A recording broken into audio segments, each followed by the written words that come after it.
এখনো ভাঙা হচ্ছে ধানমন্ডি ৩২ নম্বরের বাড়ি, শক্তভাবে দমন করা হবে অন্তর্বর্তী সরকারের কঠোর বার্তা।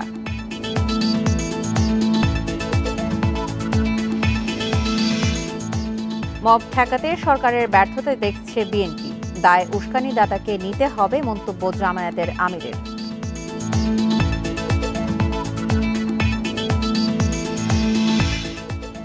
অভিনেত্রী শাওন ও সোহানা সাবাকে আটকের পর ডিবিতে চলছে জিজ্ঞাসাবাদ, রাষ্ট্র নিয়ে ষড়যন্ত্রের অভিযোগ।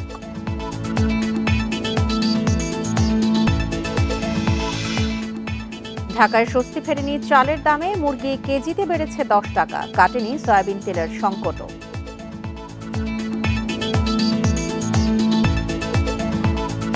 স্বাগত বিরতিহীন সংবাদ দুপুরে, আপনাদের সাথে আছি সঞ্চারী মজিদ তমা। শুনছিলেন শিরোনাম, চলে যাচ্ছি পুরো খবরে।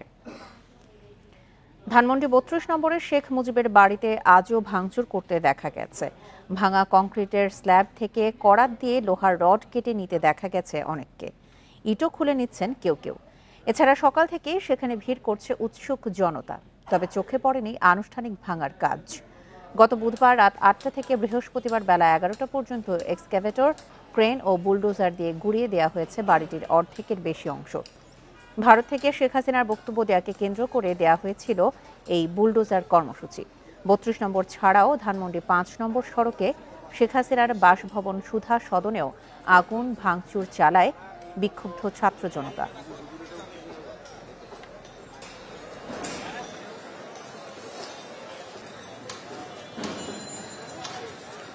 ওনার ফল হচ্ছে দেশে এই অবস্থার জন্য উনি পলাই গেল ওনার কাছে লোকের জন্য, আর এখন আরো একটা বার দেখলো ওনার এই কথার জন্য কি অবস্থা হয়ে গেল। বঙ্গবন্ধুর বাড়ি নাকি ভেঙে ফেলেছে, এই জন্য দেখতে আসলাম। আর স্মৃতি হিসাবে আমি এই কাঠটা নিয়ে গেলাম। ছাত্র জনতার আন্দোলন, সেই জনতার আন্দোলনে আজকে ভাঙতেছে। ধরেন ইতিহাস তো আপনি মুছে ফেলাতে পারেন না, এই যে ভাঙতেছে এটাও কলাম একটা ইতিহাস। তালিমের শেষ চিহ্নটুকু বাংলাদেশ থেকে মিটিয়ে দিতে চায়, এজন্যই মূলত এই ভাঙচুর। এ নিয়ে আরো জানাতে ধানমন্ডিতে আছেন আমাদের সহকর্মী আরাফাতুর রহমান। আরাফাত, ধানমন্ডি ৩২ নম্বরের আজকের পরিস্থিতি আপনি কেমন দেখছেন? এখনো কি উৎসুক জনতার ভিড় রয়েছে? জি, আগে আমরা তো 11:30টার পর থেকে এখানে আছি। 11:30টার পর থেকে এখন বলা যাবে যে ভিড় আরেকটু বেড়েছে। এবং এখানে আমরা এখন দেখতে পাচ্ছি যে প্রথমে আমরা যখন এসে দেখলাম যে রড কাটার বিষয়টি ছিল, সেটি তো চলমান আছেই, তার সাথে সাথে ইট খুলে নিয়ে যাওয়ার বিষয়টিও আছে। আমরা যদি দেখাতে পারি আপনাদের যে কিছু রিক্সা এবং ভ্যানও এখানে এসে গেছেন, অর্থাৎ এখানে যারা কাজ করছেন তারা তাদের যে সংগৃহীত জিনিসপত্র এখানে নিয়ে যাচ্ছেন। এবং আমরা অন্তত 4 জন মানুষকে পেয়েছি। একজন এসছেন মাদারীপুর থেকে, একজন এসছেন নড়াইল থেকে, একটি ফ্যামিলি এসছে টঙ্গী থেকে, অর্থাৎ বিভিন্ন জায়গার মানুষ এসে এখানে এই যে বিক্ষোভ প্রকাশ বা তাদের যে কষ্ট প্রকাশ, সেই প্রকাশটি হয়তো দেখতে পাচ্ছেন। এবং আমরা এখানে মূলত দেখছি হচ্ছে যে যারা এখানে কাজ করছেন তাদেরকে আমরা কাজ দেখে বুঝতে পারছি এখানে 2 ধরনের শ্রমিক কাজ করছেন। এক ধরনের শ্রমিক হচ্ছে যারা এখানে নিয়মিত হয়তো এইসব ভাঙা চূড়ার কাজ করেন, ওই ধরনের শ্রমিকও আছে এখানে রড কেটে নিয়ে যাচ্ছেন। আর যে তাদের ক্ষোভ প্রকাশের আরেকটি অংশ হিসেবে আরেক দল এখানে দেখছেন। এবং আরেকটি পর্যায়ে আমরা দেখতে পেয়েছি যে কিছু কিছু বিষয়ে মানুষ এখানে যারা ঘুরতে এসেছেন তারা সুভেনির হিসেবে কিছু জিনিসপত্র নিয়ে যাচ্ছেন। এবং কেউ আবার হচ্ছে যে এই নিয়ে বাসায় সংরক্ষণের জন্য রাখছেন। এবং এই ক্ষোভ প্রকাশের একটি বিষয় হিসেবে আমরা এখন দেখতে পাচ্ছি যে একজন যারা এখানে ভাঙচুর করছেন তাদেরকে সম্মিলিতভাবে অনেকে আবার এখানে হর্ষধ্বনি দিচ্ছেন। আমরা এখানে যারা এসেছেন তাদের সাথে অন্তত 4 জনের সাথে কথা বলে যেটা জেনেছি যে তারা বলতে চাচ্ছেন যে 5 তারিখের ঘটনার পরবর্তী সময় দেশ যখন একটু ভালো অবস্থানে ছিল তখন উস্কানি হিসেবে এই বিষয়গুলোকে আনা হয়েছে। এবং এই উস্কানির কারণে তারা যে এখানে যে প্রতিবাদ, সেই প্রতিবাদ এটি আসছে। এবং বলতে চাচ্ছিলেন যে এটা যদি উস্কানি যদি না হতো তাহলে হয়তো এই ঘটনাটি ঘটতো না। এবং নড়াইল থেকে আসা লিটন সাহেবের বক্তব্য ছিল এরকম যে উনি বলতে চাচ্ছিলেন যে যদি এখানে শেখ হাসিনা বা অন্য নেতারা যদি উস্কানি না দিত তাহলে হয়তো এই ভাঙচুরটা হতো না, এবং তারা বলতে চাচ্ছে যে 5 তারিখের পরবর্তী সময় যখন এখানে ভাঙচুর হয়েছিল তো এর পরবর্তী সময় গত 4-5 মাস এখানে আসলে কোনো ঘটনা ঘটেনি, কিন্তু হঠাৎ করে গতকালকে এই ঘটনা ঘটার অন্যতম কারণ হিসেবে ওনারা বলছেন যে উস্কানি দেওয়া, এবং সেটি হচ্ছে যে বর্তমান যে মানুষের যে সেন্টিমেন্ট সেই সেন্টিমেন্টের উপরে কথা বলা, এবং কেউ কেউ বলছেন যে এই ভাষণে এসে যদি ক্ষমা চাওয়া বা অন্য কোনো বিষয় আসতো তাহলে এইটি হয়তো এতটা খারাপ পরিস্থিতিতে হতো না। আর আরেক অন্যজন বলতে চাচ্ছেন যে এইটি আসলে যে দুঃসহ যে 15 বছরের শাসন ছিল এবং লুটপাট ছিল, সেই 16 বছরের শাসন এবং লুটপাট পরবর্তী সময়ে সাধারণ মানুষের একটি ক্ষোভের বহিঃপ্রকাশ। আর আমরা এখানে দেখতে পাচ্ছি যারা আছেন এখানে তারা মূলত সবগুলো বাড়িতেই আসলে করছেন, ভাঙচুর করছেন, এবং এমনকি যেখানে ইলেকট্রিকের যেই ওয়্যারিং রয়েছে অর্থাৎ যেটা কনসোল ওয়্যারিং রয়েছে সেটি কেটেও নিয়ে যাওয়া হচ্ছে। বাথরুমের ফিটিংস, টাইলস, কল সবই নিয়ে যাওয়া হয়েছে, এবং ইতিমধ্যে আমরা দেখতে পাচ্ছি যে রডের যে অংশগুলো আছে যেটি একটু মূল্যবান সেই অংশগুলো চলে যাওয়ার পরে এখন আসলে ইট, যেটা মানে একটি পুরোপুরি ইট যদি পাওয়া যাচ্ছে, সিমেন্টগুলো রয়েছে বাদ দিয়ে ইট সংগ্রহ করে অনেকেই ভ্যানে করে নিয়ে যাচ্ছেন। ধানমন্ডি 32 নম্বর থেকে জানাচ্ছিলেন আমাদের সহকর্মী আরাফাতুর রহমান। সারা দেশে নানা প্রতিষ্ঠান ও স্থাপনায় ভাঙচুর অগ্নিসংযোগের চেষ্টা শক্তভাবে প্রতিহত করা হবে বলে জানিয়েছে অন্তর্বর্তী সরকার। রাতে প্রধান উপদেষ্টার ফেসবুক পেজে দেয়া এক বিবৃতিতে এ কথা জানানো হয়েছে। এতে বলা হয়েছে, অন্তর্বর্তী সরকার গভীর উদ্বেগের সঙ্গে লক্ষ্য করছে যে কতিপয় ব্যক্তি ও গোষ্ঠী সারা দেশে বিভিন্ন প্রতিষ্ঠান ও স্থাপনায় ভাঙচুর ও অগ্নিসংযোগের চেষ্টা করছে। সরকার এ ধরনের কর্মকাণ্ড শক্তভাবে প্রতিহত করবে। অন্তর্বর্তী সরকার নাগরিকের জানমালের নিরাপত্তা রক্ষায় প্রস্তুত বলেও এতে উল্লেখ করা হয়েছে। এছাড়া উস্কানিমূলক কর্মকাণ্ডের মাধ্যমে দেশ অস্থিতিশীল করার চেষ্টা হলে দায়ী ব্যক্তি গোষ্ঠীর বিরুদ্ধে আইনশৃঙ্খলা বাহিনী তাৎক্ষণিক ব্যবস্থা নেবে এবং দোষীদের বিচারের মুখোমুখি করা হবে বলেও সতর্ক করা হয়েছে এই বিবৃতিতে।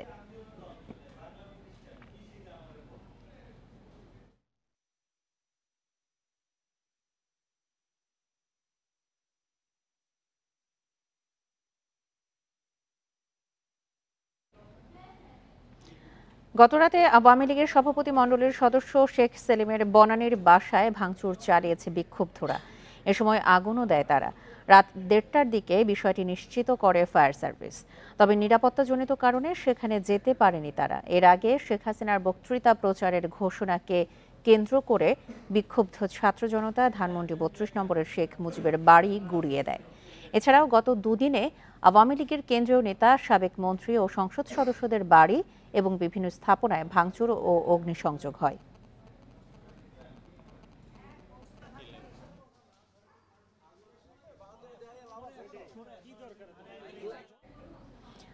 রাজধানী ছাড়াও দেশের অনেক জেলায় মুজিব পরিবার, আওয়ামী লীগের অফিস ও সাবেক মন্ত্রী এমপিদের বাসভবনে ভাঙচুর ও আগুন দেওয়া হয়েছে। বৃহস্পতিবার সকাল থেকে এসব ধ্বংসস্তূপ ঘিরে ভিড় জমায় উৎসুক জনতা। কোথাও কোথাও ভাঙা ভবন থেকে ইট, রড ও আসবাবপত্র নিয়ে যায় ছাত্র জনতা। বৃহস্পতিবার রাত 8টার দিকে সাবেক রাষ্ট্রপতি আব্দুল হামিদের কিশোরগঞ্জ শহরের বাসায় ভাঙচুর চালায় ছাত্র জনতা। পরে আগুন ধরিয়ে দেয়া হয়, এতে পুরো বাড়ি পুড়ে যায়। এর পাশে জেলা আওয়ামী লীগের অফিসও ভাঙচুর করে বিক্ষুব্ধরা। বিক্ষুব্ধ ছাত্র জনতা বৃহস্পতিবার দুপুরে লাঠিসোঁটা নিয়ে নোয়াখালীর কোম্পানিগঞ্জে আওয়ামী লীগের সাধারণ সম্পাদক ওবায়দুল কাদেরের বাড়িতে হামলা চালায়। আসবাবপত্র ও বাড়ির সামনে থাকা গাড়িতে আগুন দেয় বিক্ষুব্ধ জনতা। ভাঙচুর চালানো হয় ওবায়দুল কাদেরের ভাই আব্দুল কাদের মির্জা ও শাহাদাত হোসেনের বাড়িতে। তাদের দাবি, এই বাড়ি থেকে 16 বছর ফ্যাসিবাদের অপকর্মের পরিকল্পনা হয়েছে। সারা দেশে স্বৈরাচারের যেসব দোসররা এখন এসব আস্তানাতে আসে লুকিয়ে আছে, আমরা তাদেরকে খুঁজে খুঁজে বের করব। ঝালকাঠি শহরে আমির হোসেন আমুর বাসভবনে ভাঙচুর করে ছাত্র জনতা। এছাড়াও সুগন্ধা নদীর তীরে ডিসি পার্কে ফিরোজা আমু টেকনিক্যাল স্কুল অ্যান্ড কলেজের সাইনবোর্ড ভেঙে দেওয়া হয়। অগ্নিসংযোগ ও লুটপাট চালানো হয়েছে ভোলায় তোফায়েল আহমেদের বাড়িতে। বুধবার মধ্যরাতে বাড়িতে ভাঙচুর ও অগ্নিসংযোগ করে। সকালে উৎসুক জনতা সেখানে লুটপাট চালায়। এটা মানুষের মনের ক্ষোভ আমার মনে হইতেছে, যারা এগুলা কালো টাকার ফাহার করেছিল আজকে তাদের কালো টাকাই মানুষকে আজকে এভাবে হারে যাইতেছে। রাজশাহীর বাঘায় কয়েকশো ছাত্র জনতা মিছিল নিয়ে সকালে শাহরিয়ার আলমের বাসভবনের সামনে জড়ো হয়। ফটকের তালা ভেঙে ভেতরে ভাঙচুর ও আগুন দেয় বিক্ষুব্ধরা। ভাঙচুর হয়েছে সাবেক খাদ্যমন্ত্রী সাধন চন্দ্র মজুমদারের বাড়িতে। এছাড়াও বরিশাল, চট্টগ্রাম, নরসিংদী, মাগুরা, সিলেট, সাতক্ষীরা, রংপুর সহ অনেক জেলায় শেখ মুজিবের মুরাল ও আওয়ামী লীগের কার্যালয়ে ভাঙচুর ও অগ্নিসংযোগ করা হয়। Tanzil Hasnat, independent news. এই নিয়ে আরো জানাতে রাজশাহী ও নোয়াখালী থেকে যোগ দিচ্ছেন আমাদের সহকর্মীরা। শুরুতেই যাচ্ছে রাজশাহীতে, জানাবেন সহকর্মী মুস্তাফিজুর রহমান। মুস্তাফিজুর, শেখ হাসিনার বক্তৃতাকে কেন্দ্র করে সারা দেশে অগ্নিসংযোগ ও ভাঙচুরের ঘটনা চলছে। আজও কি এই ধরনের কোনো তথ্য পেয়েছেন?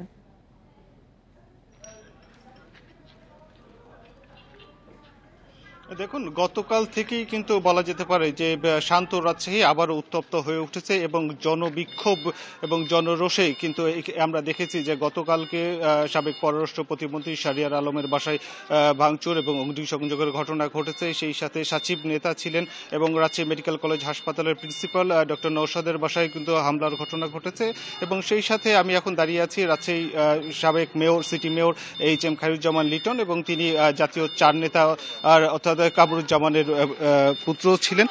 তো তার বাসায় গতকাল, এর আগেও কিন্তু আমরা 5 আগস্টে তার বাসায় আমরা দেখেছিলাম যে অগ্নিসংযোগের ঘটনা ঘটেছিল এবং গতকালকে রাতেও এখানে আবারও কিন্তু ভাঙার এখানে উৎসুক জনতা এবং যারা ছিলেন তারা কিন্তু এখানে এসে ভেঙে গেছেন। এবং এই ঘটনাটির মূল কারণই ছিল যে ভিডিও বার্তায় যে সাবেক পতিত সরকারের যে প্রধান শেখ হাসিনা যে বার্তাটি দিয়েছিলেন, সেইটাকে কেন্দ্র করেই কিন্তু এখানে যারা ছাত্র জনতা রয়েছেন তারা কিন্তু আবারও তাদের যে প্রতিবাদ সেটি জানিয়েছেন। মূলত এটি আওয়ামী লীগের শাসন আমলে অর্থাৎ দীর্ঘ 17 বছরের শোষণ বঞ্চনার যে শিকার তারই বহিঃপ্রকাশ। এবং এখানে যে রাজশাহীতে বলা যেতে পারে যে রাজশাহীতে যে আওয়ামী লীগ, ছাত্রলীগ সহ যুবলীগের যে তাণ্ডব ছিল এবং তাদের যে অত্যাচারে মানুষ কতটা নিষ্পেষিত ছিল তারই কিন্তু বহিঃপ্রকাশ এক প্রকার বলতে পারেন। যে ঠিক এই ধরনের মানুষ কি কতটুকু ক্ষোভ ভেতরে থাকলে ঠিক তার ক্ষোভের বহিঃপ্রকাশ কিন্তু ঘটেছে।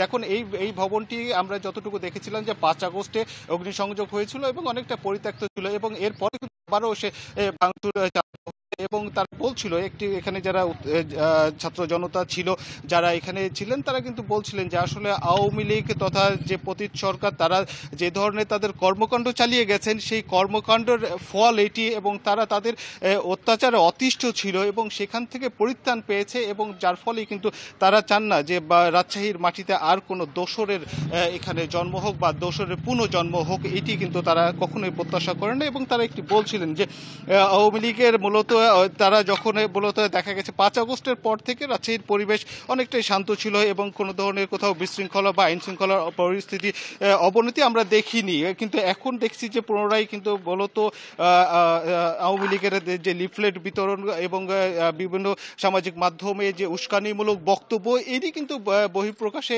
ক্রমান্বয়ে কিন্তু পরিস্থিতি উত্তপ্ত হয়ে উঠছে, যারই বহিঃপ্রকাশে আমরা কিন্তু দেখেছি। এছাড়াও রাজশাহী বিশ্ববিদ্যালয়ে আমরা দেখেছি বিভিন্ন শিক্ষাঙ্গনে বিভিন্ন যে আবাসিক হলগুলো রয়েছে সেইখানে শেখ পরিবারের যে নামে নামকরণ করা হয়েছিল বিভিন্ন আবাসিক ভবন সেগুলোর নাম পরিবর্তন করা হয়েছে। রাজশাহী কলেজেও আমরা দেখেছি যে বিভিন্ন ভবনে কিন্তু নাম পরিবর্তন করা হয়েছে। সেই সাথে ছাত্র জনতা সবারই কিন্তু একটি কথা যে অর্থাৎ পতিত সরকারের কোনো চিহ্ন যেন রাজশাহীর মাটিতে অর্থাৎ উত্তরবঙ্গে না থাকে, সেটি কিন্তু তাদের যে উদ্দেশ্যে এই গণঅভ্যুত্থান ছিল সেটি যেন বাস্তবায়িত হয়, সেটি কিন্তু তাদের একমাত্র প্রত্যাশা। এই ছিল রাজশাহী থেকে সর্বশেষ।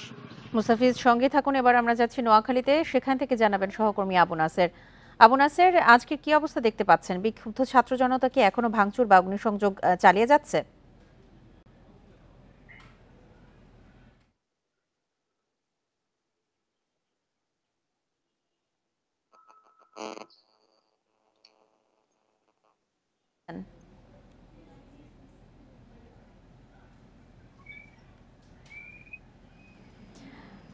আবু নাসের, নোয়াখালীতে আজকে বিক্ষুব্ধ ছাত্র জনতা কি এখনো অগ্নিসংযোগ বা ভাঙচুর চালিয়ে যাচ্ছে? সবশেষ কি তথ্য আছে আপনার কাছে? দুঃখিত, আমাদের সংযোগটি বিচ্ছিন্ন হয়ে গেছে। চলে যাচ্ছি আমরা পরের সংবাদে। মব কালচার ঠেকাতে সরকার দক্ষতার পরিচয় দিতে পারছে না বলে দাবি করেছে বিএনপি। রাতে গণমাধ্যমে পাঠানো এক বিবৃতিতে এই দাবি করে দলটি। পাশাপাশি বিবৃতিতে দেশের চলমান পরিস্থিতির উপর নিয়ন্ত্রণ প্রতিষ্ঠা করতে অন্তর্বর্তী সরকারের প্রতি আহ্বানও জানানো হয়েছে। কঠোরভাবে আইনশৃঙ্খলা প্রতিষ্ঠা করে রাষ্ট্র ও সরকারের ভূমিকা দৃশ্যমান করা এখন সময়ের দাবি বলে বিবৃতিতে উল্লেখ করেছে বিএনপি। দলের জ্যেষ্ঠ যুগ্ম মহাসচিব রুহুল কবির রিজভীর সই করা বিবৃতিতে আরও বলা হয়, হাজারো শহীদের আত্মত্যাগের মধ্য দিয়ে পরাজিত পলাতক স্বৈরাচার এবং তার দোসরদের উস্কানিমূলক আচরণ, ছাত্র গণ অভ্যুত্থান সম্পর্কে অশালীন আপত্তিকর মন্তব্য দেশের জনগণের মধ্যে তীব্র ক্ষোভ এবং ক্রোধের জন্ম দিয়েছে। এতে বুধবার ঢাকা সহ দেশের বিভিন্ন স্থানে পতিত স্বৈরাচারের স্মৃতি, মূর্তি, স্থাপনা ও নামফলকসমূহ ভেঙে ফেলার মতো ঘটনা ঘটেছে। জনগণ আইন নিজের হাতে তুলে নেয়ার মতো বেআইনি কর্মকাণ্ডে উৎসাহিত হচ্ছে। একটি সরকার বহাল থাকা অবস্থায় জনগণ এভাবে নিজের হাতে আইন তুলে নিলে দেশে বিদেশে সরকারের ভাবমূর্তি ক্ষুণ্ণ হতে পারে।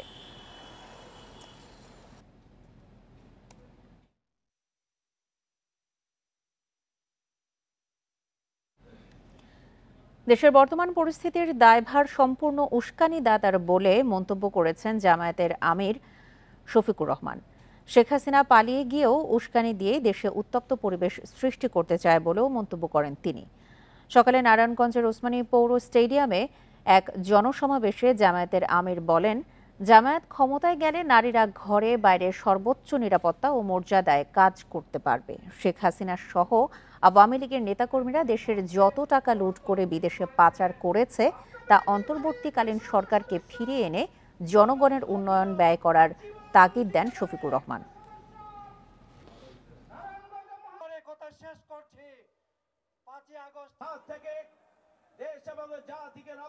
তারা পালিয়ে গিয়েও দেশকে অস্থির করার জন্য মাঝে মধ্যে উস্কানিমূলক কর্মকাণ্ড করে থাকেন। সেই রকমই একটা উস্কানি 2-1 দিন আগে তারা দিয়েছিলেন। সুতরাং উস্কানির কারণে যত পরিবেশ সৃষ্টি হবে তার সমুদয় দায় উস্কানিদাতাদেরকেই নিতে হবে। নিষিদ্ধ ছাত্রলীগের সদস্য তালিকাভুক্ত আসামি গ্রেপ্তার ও অবৈধ অস্ত্র উদ্ধারে অভিযান চেয়ে রাজধানীর মিন্টো রোডে অবস্থান কর্মসূচি পালন করেছে বৈষম্য বিরোধী ছাত্র আন্দোলনের নেতাকর্মীরা। এর আগে শেখ মুজিব মেডিকেলের নামফলক ভেঙে দেয় ছাত্র জনতা। পরে গভীর রাতে ক্রীড়া উপদেষ্টার আশ্বাসে রাজপথ ছাড়ে তারা। বৃহস্পতিবার রাত 12:30 শাহবাগের শেখ মুজিব মেডিকেল বিশ্ববিদ্যালয়ের সামনে জড়ো হন বিক্ষুব্ধ ছাত্র জনতা। এ সময় তারা তোলেন এর নাম পরিবর্তনের দাবি। এক পর্যায়ে হাতুড়ি দিয়ে ভেঙে ফেলা হয় নাম ফলক। ফ্যাসিবাদদের নামকরণে অনেকগুলো প্রতিষ্ঠান চলমান রয়েছে। এই বাংলার জনগণ তাদের ঘৃণা ভরে প্রত্যাখ্যান করে ঘৃণা ডাস্টবিনের অতল গহ্বরে নিক্ষেপ করছে। পরে বৈষম্য বিরোধী ছাত্র আন্দোলনের মুখ্য সংগঠক আব্দুল হান্নান মাসুদের নেতৃত্বে ছাত্র জনতা বাংলা মোটর থেকে মিন্টো রোডের স্বরাষ্ট্র উপদেষ্টার বাসভবনের দিকে যেতে চাইলে পরে পুলিশি বাধার মুখে এক পর্যায়ে রাজপথেই বসে পড়েন তারা। হাতিয়ায় সাবেক এমপি মোহাম্মদ আলীর বাসা থেকে ছাত্রদের ওপর গুলির অভিযোগ আনেন তারা। গণ অভ্যুত্থানে 6 মাস পরও এ ঘটনা কিভাবে ঘটে তোলা হয় সে প্রশ্ন। আওয়ামী লীগের হাতে অস্ত্র থাকে তাহলে আমরা জীবিত থেকে লাভ কি? আমাদেরও মরে যাওয়া উচিত। আমরা এখানে এসেছি স্বরাষ্ট্র উপদেষ্টা বলতে হবে যে হচ্ছে আজকে রাতের মধ্যে সারা দেশে তারা অস্ত্র অভিযান শুরু করবে। সেটা যার হাতে অস্ত্র হোক, যে দলের হাতে অস্ত্র হোক, এগুলো উদ্ধার করতে হবে। পরে রাত 2টার দিকে সেখানে আসেন যুব ও ক্রীড়া উপদেষ্টা আসিফ মাহমুদ সজীব ভুইয়া। বিক্ষুব্ধদের দেন এ বিষয়ে ব্যবস্থা নেওয়ার আশ্বাস। আমরা সরকারের সর্বোচ্চ পর্যায় থেকে নির্দেশনা দিব এবং আপনারা খুব দ্রুতই এর দৃশ্যমান সাফল্য দেখতে পাবেন। এবং এটা নিশ্চিত করতে চাই যে কেউ, যে কোনো ফ্যাসিবাদী শক্তি, পরাজিত শক্তি যদি কোনোভাবে এদেশের জনগণের জন্য হুমকি স্বরূপ হয়ে ওঠে, তাদেরকে বিন্দুমাত্র ছাড় দেওয়া হবে না। এ সময় চলমান আইন শৃঙ্খলা পরিস্থিতির প্রসঙ্গ সামনে এনে স্বরাষ্ট্র উপদেষ্টার ভূমিকায় ক্ষোভ জানায় বৈষম্য বিরোধী ছাত্র আন্দোলনের নেতাকর্মীরা। রেজওয়ানুল হক, ইন্ডিপেন্ডেন্ট নিউজ, ঢাকা। অভিনেত্রী মেহের আফরোজ শাওন এবং সোহানা সাবাকে আটক করা হয়েছে। এর মধ্যে শাওনকে ধানমন্ডি এবং সোহানা সাবাকে গুলশান থেকে আটক করা হয়। তাদের বিরুদ্ধে রাষ্ট্র নিয়ে ষড়যন্ত্রের অভিযোগ রয়েছে। বৃহস্পতিবার রাতে তাদের আটক করে নেওয়া হয় ডিবি কার্যালয়ে। এদিকে সন্ধ্যার দিকে আগুন দেওয়া হয়েছে জামালপুরে শাওনের বাবার বাড়িতে। শেখ হাসিনার সাথে সম্প্রতি এক অনলাইন সভায় যোগ দিয়েছিলেন শাওন। সেখানে দেশে অস্থিতিশীলতা তৈরিতে পরিকল্পনার তথ্য ছড়িয়ে পড়ে সামাজিক যোগাযোগ মাধ্যমে। এছাড়া ছাত্র জনতার অভ্যুত্থান নিয়ে বেশ কিছুদিন ধরে নেতিবাচক মন্তব্য করে আসছিলেন তিনি। এমন প্রেক্ষাপটে জামালপুর সদরে শাওনের বাবার বাড়িতে আগুন দেয় স্থানীয় ছাত্র জনতা। শাওনের বাবা মোহাম্মদ আলী দ্বাদশ সংসদ নির্বাচনে আওয়ামী লীগের মনোনয়ন প্রত্যাশী ছিলেন।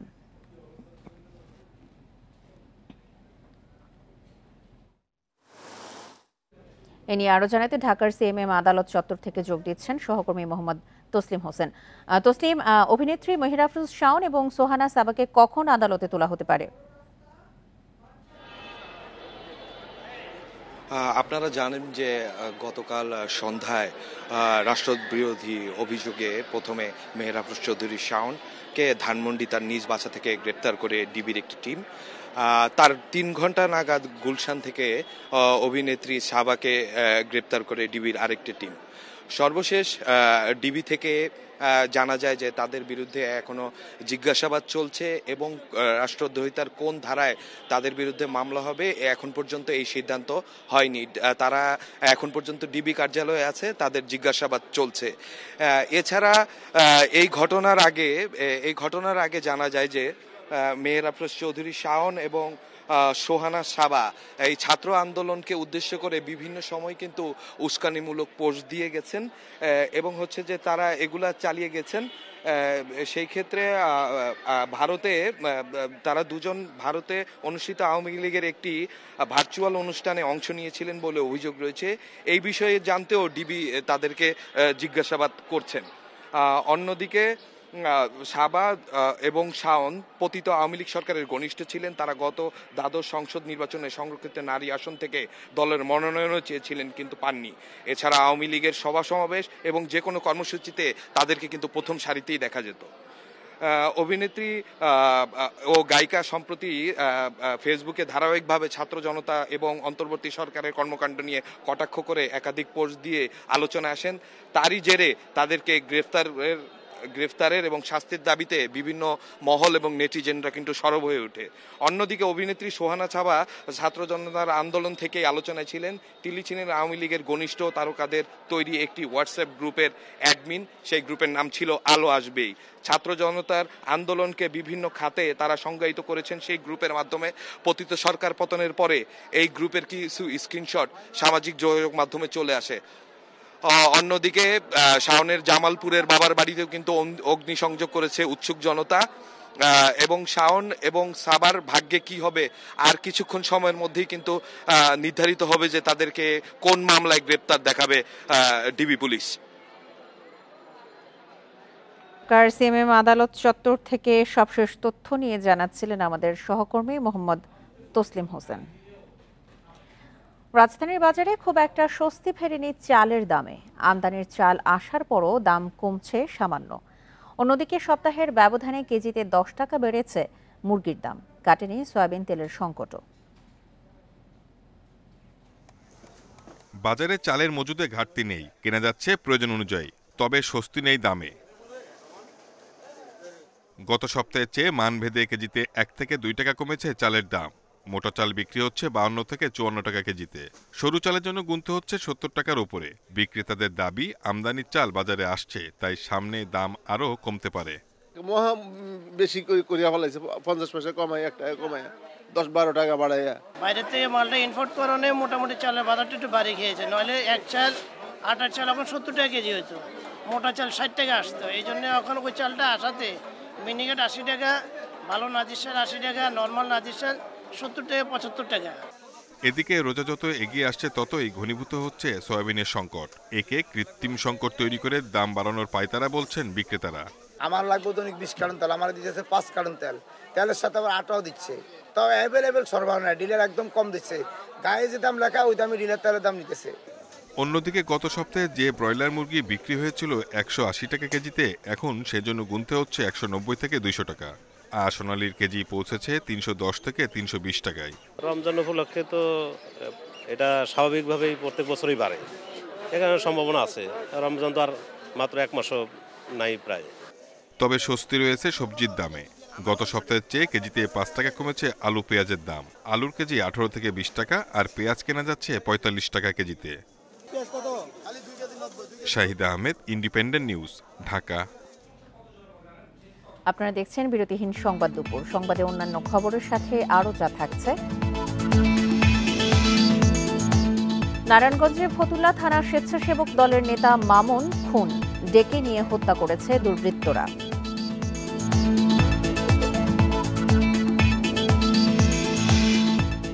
লেখক পাঠকদের পদচারণায় মুখর বইমেলা, সিসিমপুরের আয়োজন না থাকায় মন খারাপ শিশুদের।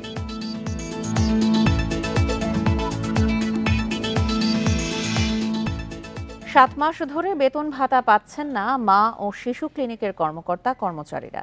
এতে ক্ষুব্ধ সারা দেশের 5 শতাধিক কর্মী। অবিলম্বে পাওনা পরিশোধের দাবি তাদের। বাংলাদেশ অ্যাসোসিয়েশন ভলান্টারিলাইজেশন বা বিএভিএস ম্যাটারনিটির মিরপুরের প্রধান কার্যালয়ের দৃশ্য। বেতন ভাতার দাবি নিয়ে সোচ্চার কর্মরতরা। 7 মাস ধরে বেতন না পেয়ে চরম ভোগান্তিতে কর্মরতরা।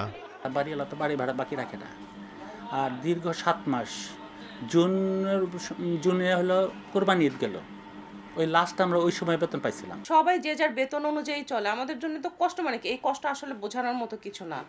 স্বাস্থ্য শিক্ষা ও পরিবার কল্যাণ বিভাগের আওতাধীন সরকারের সেবামূলক এ প্রতিষ্ঠানে প্রতি মাসে অন্তত 6000 মা ও শিশুর সেবা দেয়া হয়। সরকারি নিয়ম মেনে কর্মচারীরা কাজ করলেও বেতন না হওয়ায় ক্ষুব্ধ তারা। খুব কষ্ট করে ধার কর্জ করে চলতে আছি, বাড়ির থেকে আনি, বাড়ির থেকে জায়গা বেচা টাকা আনি চলছি। আমাদের দেখা গেছে কোনো কিছু দরকার হচ্ছে, আমরা সেই দরকারের জিনিসটাও কিনতে পারতেছি না। এখন প্রয়োজনীয় একটা কাজ করব, সেটা করারও সুযোগ হচ্ছে না। বরিশাল, খুলনা, চাঁদপুর, রাজশাহী, বগুড়া সহ দেশের 18টি শাখার কর্মীরাও পড়েছেন ভোগান্তিতে। আমাদের যে বেতনের একটা অংশ যে আমাদের এখানে গচ্ছিত থাকে, ওখান থেকে আমাদের জরুরি ভিত্তিতে বাঁচার আকুতির জন্য আমাদের যে স্টাফগুলো এখন খুবই কষ্ট পাচ্ছে, তাদের জন্য জরুরি ভিত্তিতে অর্থাৎ 2 থেকে 3 মাসের যদি সম্ভব হয় অর্থ ছাড় করলে, তাহলে পরে সেটা সমন্বয় করার সাপেক্ষে সেটা যদি দেয়, তাহলে এই স্টাফগুলো বাঁচতে পারে। বরিশাল সহ 18টা শাখায় কর্মরত কোনো বেতন ভাতা দিয়ে পাচ্ছে না। বর্তমানে দুর্মূল্যের বাজারে জীবনযাত্রার মান অত্যন্ত দুর্বিষহ। এটা অত্যন্ত মানবতাভাবে জীবনযাপন করছি। এটা আসলে আমরা চাচ্ছি যে আপনাদের মাধ্যমে সরকারের সর্বোচ্চ দৃষ্টি আকর্ষণ করে আমরা যাতে খুব দ্রুত সম্ভব যাতে বেতন ভাতা দিতে পারতে, সেই জন্য প্রয়োজনীয় পদক্ষেপ নেওয়া। মার্কিন দাতা সংস্থা ইউএসএইডের অর্থায়নে 1974 সালে প্রতিষ্ঠিত হয় এই মা ও শিশু ক্লিনিক। পরে নির্বাহী কমিটি ভেঙে দিয়ে যুগ্ম সচিবকে প্রধান করে প্রশাসক নিয়োগ দেয়া হয়। Buddhadeb Kundu, independent news, Dhaka. চট্টগ্রামের ডিসি পার্কে সংঘাতের জেরে তৃতীয় দিনের মতো চলছে প্রাইম মুভার চালক শ্রমিকদের ডাকা কর্মবিরতি। এর ফলে চট্টগ্রাম বন্দরে পণ্য আনা নেওয়ার জন্য গাড়ি চলাচল বন্ধ রয়েছে। সকালে বন্দর জেটির প্রবেশ মুখে অবস্থান নেয় অসংখ্য কন্টেইনারবাহী লরি, ট্রাক। তবে সড়কে অবস্থান না নেওয়ায় লোকজনের ভোগান্তি তেমন ছিল না। এদিকে পণ্য পরিবহন বন্ধ থাকায় ক্ষতির শঙ্কায় ব্যবসায়ীরা। মঙ্গলবার রাতে ডিসি পার্ক এলাকায় লরি চালকদের মারধর করলে কর্মবিরতি শুরু করে তারা। বৃহস্পতিবার ভোরে বিষয়টি মীমাংসা হলেও হঠাৎ সকাল 9টা থেকে 4 দফা দাবিতে ফের কর্মবিরতি শুরু করে তারা। শ্রমিকদের অভিযোগ, হামলাকারীদের কাউকে এখনও গ্রেপ্তার করা হয়নি, উল্টো চালক শ্রমিকদের আসামি করে মামলা করা হয়েছে। দাবি পূরণ না হওয়া পর্যন্ত কর্মবিরতি চালিয়ে যাবার ঘোষণাও দেয় শ্রমিকরা। ফ্রি টাইমের ভিতরে আমরা পণ্য নিতে না পারি, সেক্ষেত্রে একটা বন্দরের ডিটেনশন চার্জ আছে, এর আওতায় পড়লে দেখা যাচ্ছে কি সর্বোপরি এটা দেশের উপর প্রভাবটা পড়তেছে। প্রায় 18 জনের মতো, ওরা সবাই এখনো মেডিকেলে ভর্তি আছে এবং ওদেরকে যারা হামলা করছে তাদেরকে গ্রেপ্তার করার জন্য দাবি দিছে, ওটাও গ্রেপ্তার করা হয় নাই। নারায়ণগঞ্জের ফতুল্লা থানার স্বেচ্ছাসেবক দলের যুগ্ম আহ্বায়ক মামুন হোসেনকে গুলি করে হত্যা করেছে দুর্বৃত্তরা। ভোর 4টার দিকে পূর্ব লালপুর রেললাইন এলাকায় এই ঘটনা ঘটে।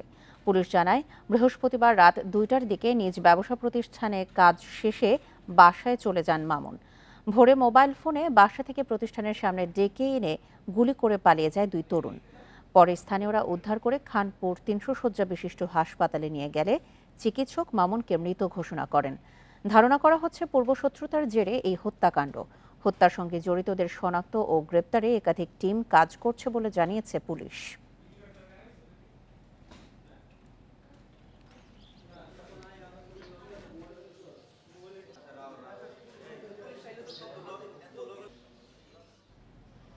এক ব্যাংকের কার্ড দিয়ে অন্য ব্যাংকের এটিএম বুথ থেকে টাকা উত্তোলনে এখন থেকে 30 টাকা চার্জ গুনতে হবে।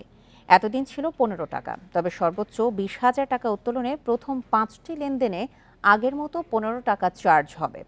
এরপর প্রতি লেনদেনে 30 টাকা চার্জ দিতে হবে। 20 ফেব্রুয়ারি থেকে নতুন এই নিয়ম কার্যকর হবে। বৃহস্পতিবার বাংলাদেশ ব্যাংকের পেমেন্ট সিস্টেমস বিভাগ থেকে এই বিষয়ে একটি নির্দেশনা ব্যাংকগুলোকে দেওয়া হয়েছে। নতুন নির্দেশনা অনুযায়ী 20 ফেব্রুয়ারি থেকে অন্য ব্যাংকের এটিএম বুথে স্থিতি অনুসন্ধান ও ব্যাংক হিসাবের সংক্ষিপ্ত বিবরণী নিতে গ্রাহককে ভ্যাট সহ অতিরিক্ত 5 টাকা দিতে হবে। এছাড়াও তহবিল স্থানান্তরে গুনতে হবে 10 টাকা। এই চার্জ কার্ড ইস্যু করা ব্যাংক বা প্রতিষ্ঠান অ্যাকোয়ারিং ব্যাংক বা প্রতিষ্ঠানকে দেবে। ঋণের চাহিদা কমে যাওয়ায় ডিসেম্বরে বেসরকারি খাতে ব্যাংক ঋণের প্রবৃদ্ধি কমে হয়েছে 7.28%, যা গত এক দশকের মধ্যে সর্বনিম্ন। বৃহস্পতিবার বেসরকারি খাতে ঋণের হালনাগাদ পরিসংখ্যান প্রকাশ করেছে বাংলাদেশ ব্যাংক। পরিসংখ্যানে দেখা যায়, জুলাই আন্দোলনের পর থেকে বেসরকারি খাতের ঋণে নিম্নমুখী প্রবণতা চলছে। যদিও সংকোচনমূলক মুদ্রানীতি, ডলার সংকটে আমদানি কমিয়ে দেওয়ায় অর্থনীতির ধীর গতির জেরে বেসরকারি খাতে ঋণের নিম্নমুখী প্রবণতা আগে থেকেই ছিল। জুলাইয়ে 10.13% প্রবৃদ্ধি হলেও আওয়ামী লীগ সরকার পতনের পর অগাস্টে তা নেমে আসে 9.86%। এর থেকে প্রতি মাসেই ক্রমাগত কমতে থাকে ঋণের প্রবৃদ্ধি। এর ফলে কেন্দ্রীয় ব্যাংক মূল্যস্ফীতি মোকাবেলায় বাজারে অর্থপ্রবাহ কমিয়ে রাখার যে নীতি ঠিক করেছে, ঋণ প্রবাহের এই প্রবৃদ্ধি আরও নিচে নেমে গেল। 21 বইমেলার প্রথম শিশু প্রহরে শিশু কিশোরদের পদচারণায় মুখরিত বইমেলা প্রাঙ্গণ। তবে সিসিমপুরের আয়োজন না থাকায় মন খারাপ দেখা গেছে অনেকেরই। অন্যান্য অনুষঙ্গে সিসিমপুরের অভাব মেটানোর চেষ্টা করেছেন অভিভাবকেরা। প্রথম শিশু প্রহরেই ভালো বিক্রি দেখা গেছে ছোটদের বইয়ের। 21 বইমেলার প্রথম শিশু প্রহর। বড়দের হাত ধরে মেলায় এসেছে শিশু কিশোররা। এক স্টল থেকে অন্য স্টলে ঘুরে ঘুরে চলছে পছন্দের বইয়ের খোঁজ। তাদের পছন্দের তালিকায় সিসিমপুর ভূতের বই, ইকরির বন্ধুরা, হারুমের কান্না হাসি আর সিসিমপুরের ফল উৎসব। বিড়ালের গোয়েন্দাগিরি আর গোপাল ভাঁড়ের রাজ্য। পরীর গল্পের বই নিয়েছি, পরে জাহাজের বই নিয়েছি। প্রতি বছর বইমেলায় শিশু প্রহরের অন্যতম আকর্ষণ থাকে সিসিমপুর। তবে এবার সেই আয়োজন না থাকায় মন খারাপ অনেকের। আমি সিসিমপুর দেখতে আসছিলাম, এবার এটা নেই, আমার অনেক মন খারাপ হয়েছে। ছুটির দিনে ঢাকার বাইরে থেকেও শিশু কিশোরদের মেলায় এনেছেন অভিভাবকেরা। সিসিমপুরের অভাব অন্যান্য অনুষঙ্গের মাধ্যমে মেটানোর চেষ্টা দেখা গেছে তাদের মধ্যে। ওই সাথে অনেক মজা করে সিসিমপুরে এসে এবার অনেক মন খারাপ হয়ে গেছে ওর। আসতে এসে শুধু বই দেখতেছে, এছাড়া তো আর এখন কিছুই করার নেই। বাচ্চা এসে একটু মন খারাপ করছে, কিন্তু তারপরেও একেবারে শুক্রবার সকালবেলা একটু ফাঁকা আছে, ও ঘুরলো, স্টলগুলোতে ঘুরলো, কিছু বই কিনলো মজার মজার। ওর যেসব বই পড়তে ভালো লাগে সেই বইগুলো সব কিনেছে এবং সে এনজয় করছে। তবে ছুটির দিনে সকাল থেকেই বইয়ের ভালো বিক্রি হচ্ছে স্টল প্যাভিলিয়নগুলোতে। আজকে শুক্রবার ছুটির দিন, অনেকে গার্জেনের সাথে আসছে, অনেকে মা বাবার সাথে আসছে, এসে হচ্ছে আজকে ছুটির সময় ভালোই সেল হচ্ছে। প্রথম শুক্রবার তো সেই অনুযায়ী আলহামদুলিল্লাহ ভালোই হচ্ছে, আশা করি সামনে আরো ভালো হবে। ছুটির দিনে শিশু প্রহর বেলা 11টায় শুরু হয়ে চলে দুপুর 1টা পর্যন্ত। Buddhadeb Kundu, independent news, Dhaka. দিনাজপুরে চলছে ঐতিহ্যবাহী চেরাডাঙ্গি মেলা, যার মূল আকর্ষণ ঘোড়া বেচাকেনা। প্রতিদিন বিকেলে আয়োজন করা হয় ঘোড়দৌড়ের, যাতে ঘোড়া দেখে শুনে কিনতে পারেন ক্রেতারা। দিনাজপুরের চেরাডাঙ্গি মেলার আয়োজন হয়ে আসছে 1948 সাল থেকে। এই মেলার মূল আকর্ষণ ঘোড়া বেচাকেনা। পছন্দের ঘোড়া কিনতে ক্রেতাদের মধ্যে চলে প্রতিযোগিতা। বিক্রির জন্য দেশের বিভিন্ন এলাকা থেকে মেলায় এসেছেন ব্যবসায়ীরা। ঘোড়া সুস্থ সবল কিনা তা যাচাই করতে আয়োজন করা হয় ঘোড়দৌড়ের। এটা ভালো ঘোড়া, এটা ভালো দাম, খারাপটার খারাপ দাম, তবে বেচা কিনা চলতেছে। এখনো দাঁতে নাই, মানে শাল হয় নাই, এগুলোর দাম মানে 10-12 হাজার, 5,000, 8,000, 10,000, 15,000 এরকম। আর যেগুলো শালছে ধরুন যে 2 সাল 4 সাল হয়েছে, 2 দাঁত 4 দাঁত, এগুলোর দাম ধরো যে 50-40। ঘোড়া ও ঘোড়দৌড়েই শেষ নয় চ্যারাডিঙি মেলার আকর্ষণ। যাত্রা, সার্কাস, নাগরদোলা সহ বিভিন্ন ধরনের রাইড উপভোগের সুবিধা আছে। মুখরোচক খাবারের পাশাপাশি হরেক রকম পণ্যের পসরাও বসিয়েছে দোকানিরা। আজকে তাদেরকে বাস্তবে দেখার জন্য আমরা এই মেলাতে নিয়ে আসি, ঘোড়া দেখানোর জন্য। এখানে ব্যবসা করে খুব শান্তি। আপনার বিভিন্ন জায়গার মানুষ আসে এখানে, পণ্য টন্য কিনতে আসে, গরু কিনতে আসে, মহিষ কিনতে আসে। প্রতি বছর 1 মাসের জন্য মেলার আয়োজন হলেও এবার রোজার কারণে মেলা থাকবে 20 দিন। তবে এতে আকর্ষণে কোনো ভাটা পড়বে না বলে মনে করেন আয়োজকরা। আমাদেরকে সহযোগিতা করবেন, এই মেলা যেন আমরা অশ্লীলতা দূর করতে পারি, এই মেলা থেকে যেন আমরা জুয়া, মাদক এগুলো যেন দূর করতে পারি। এটা আপনারা আমাদেরকে সবাই সহযোগিতা করলে আমরা বাস্তবায়ন করতে পারবো। মেলা ঘিরে আশপাশের 20 গ্রামে চলে মেজবান আয়োজনও। Independent news. আর এ ছিল এখনকার মতো বিরতিহীন সংবাদ দুপুরে। আমন্ত্রণ পরের আয়োজনে।